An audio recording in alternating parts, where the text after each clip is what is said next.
नमस्कार दोस्तों, आज हम आपके समक्ष 7 की विभाज्यता का नियम दिखाएंगे। हम इससे पहले 2, 3, 4, 5, 6, 8 और 9 के नियम के बारे में जान चुके हैं। 7 की विभाज्यता का नियम कहता है कि जो इकाई अंक होगा उसमें 2 का गुणा करना है, यानी इंटू करना है। जो इकाई अंक है, इकाई अंक में 2 का इंटू करना है। जो आपका उत्तर आएगा 2 का इंटू करने के बाद वो 6 संख्या में से घटा देते हैं। हम आपके सामने संख्या है, चाहे इसमें 7 की विभाज्यता का नियम है। अंतिम अंक देखना है, लास्ट डिजिट में 2 का इंटू करना है।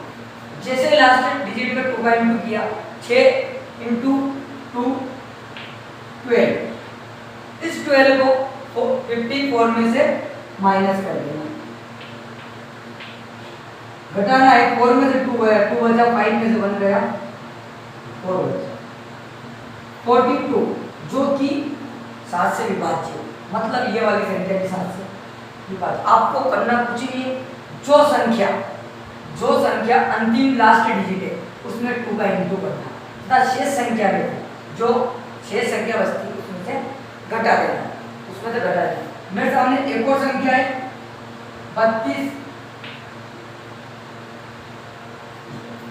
लास्ट डिजिट है 2 में 2 का इंटू करना है, होगा 4 को इस 328 में से घटा देना।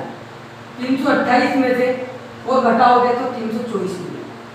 324 मिलेगा, ये 4 है, इस 4 में फिर 2 का इंटू करना, 8 आया। 8 इस 32 में से घटा देना, तो 32 में से 8 घटेगा, 32 में से आपको 8 घटा देना। 32 में से 8 घटेगा तो आपका बचेगा 24। 24 क्या 7 से विभाज्य? आपको पता है 24 7 से विभाज्य नहीं है, मतलब ये वाली संख्या भी 7 से विभाज्य नहीं होगी, ये संख्या 7 से विभाज्य होगी। ऐसा ही एक और सवाल हम आपसे, ये है 52 152।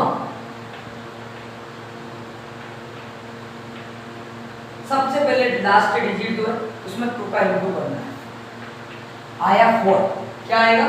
4 इसमें से जो शेष बची संख्या है इसमें से घटा देना।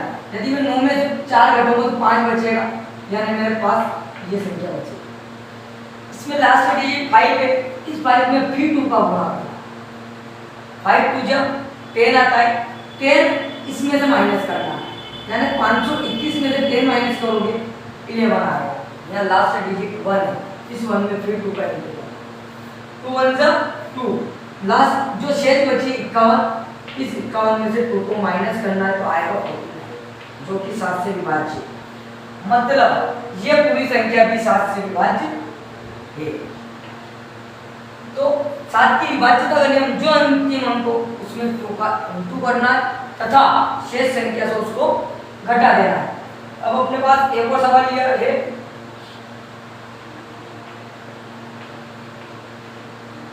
अंतिम अंक 3 है, 3 में 2 का गुणा करना है, 6 को 252 में से घटा देना।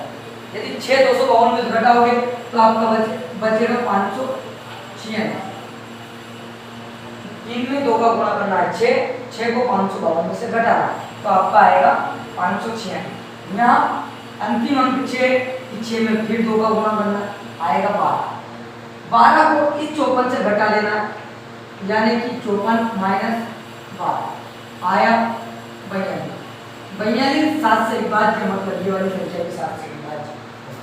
तो गाइस कैसा लगा आपको 7 की विभाज्यता का नियम? अब बात करेंगे अपन 11 की विभाज्यता।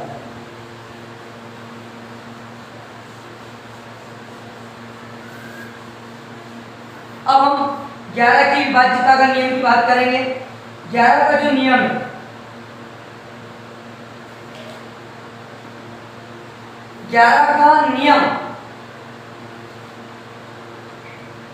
11 का नियम है कि एक सम संख्या एक विषम संख्या, सम संख्याओं का योग और विषम संख्याओं का योग या तो 11 से विभाज्य होना चाहिए या फिर उनका अंतर 11 से विभाज्य होना चाहिए या 0 होना चाहिए। एक सवाल है, छोटा सा सवाल, धीरे धीरे हम सवाल की कठिनाइयों को देखेंगे, धीरे धीरे हम सवाल की कठिनाइयों के बारे में बात करेंगे। मेरे पास ये एक सवाल है, अब सम ये ओड इवन नंबर, ये इवन, सॉरी ये ओड नंबर, ये ओड नंबर, ये इवन नंबर, ये इवन नंबर, बात करना इवन नंबर, सारे इवन नंबर यानी 2 और 2 आपस में जोड़ देना। 4 ये भी even number, sorry odd number, ये भी ओड नंबर, ओड और ओड नंबर को जोड़ना, चाहे कितनी लंबी संख्या, सारे ओड नंबर को जोड़ना। 2 और 2 को जोड़ा 4 आया, यहाँ भी 2 यानी कि इवन नंबर और इवन नंबर को जोड़ना है।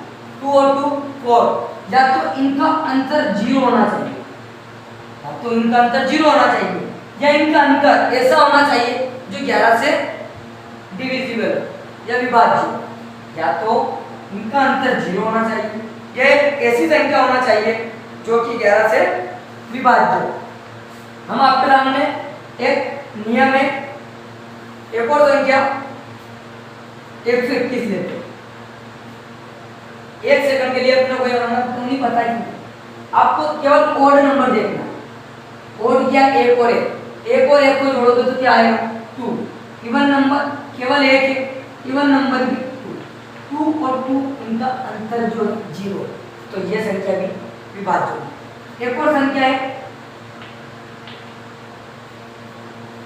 यह संख्या 11 से डिविजिबल है या नहीं है। तो सबसे पहले ओड नंबर 1 और 3 है, 1 और 3 को जोड़ा मैंने तो 4 आया। मैं इवन नंबर 1 और 3 है, 1 और 3 को फिर जोड़ा तो 4 आया। इन दोनों का डिफरेंस या तो 0 होना चाहिए, इन दोनों का डिफरेंस या तो 0 होना चाहिए या 11 से डिविजिबल होना चाहिए, या तो 0 होना चाहिए या 11 से